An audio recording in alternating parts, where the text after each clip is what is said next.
Guys, let's start with the metaverse. So metaverse is a collection of virtual spaces that are 3D immersive experiences that people can move along different spaces where you can have a feeling for being close to people that you don't have proximity to in the physical world. So let me give you an example. My 14-year-old daughter asked me this question: "What is the metaverse, Daddy?" last week, and how I explained it to her is currently in today's world, how we interact with technology is through screens, right? When you look at a laptop screen, you look at a smartphone, and most of it is 2D. But imagine a world when you can actually be in the experience. You can be part of the experience. You can feel the experience. And that's going to be, I think, what the metaverse is. Currently, games or products that focus on fitness, where you can actually box virtually with your friends or colleagues. You can actually do workouts together. You can do climbing together. So a lot of this will be possible in the metaverse. I'm really excited about the unlocked potential that this will have. So Oculus is a company that we bought in 2014.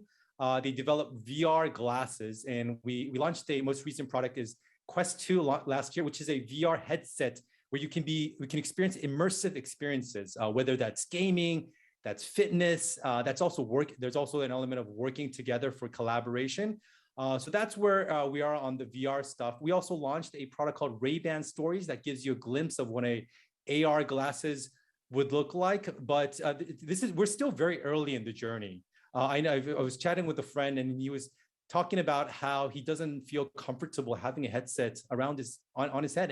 And look, I think the form factor has seen a lot of advancements, and I think they will continue to develop in a way that's light, that's comfortable, that's accessible for most people. And I'm really excited about the journey that we're on, but we're still quite early on this. I've been mostly working from home for the last 18 months, like a lot of my colleagues and people around the world. So I think definitely we've now seen the need of remote working, flexible working, working from home, working from anywhere, with the sense of higher presence. But if I was to go back, what's really important to note here is that Meta will not be building the metaverse alone. We're actually building for the metaverse. So maybe a good analogy, Asha, would be how the internet was built. I mean, internet was not built by a single company. It was built by many companies. It was built by organizations, regulators, developers, creators, and that's how the metaverse will get built. And going back to your question around future of work, we actually launched a product called Horizon Workrooms. So this is a software that is in the Quest 2 ecosystem, where you go in and you can actually run meetings with your colleagues. So I actually have some meetings with my colleagues on this as well. It's in the form of an avatar. You can have a really higher sense of presence. So right now, as you know, screens are okay, and they're, that's what we have mostly.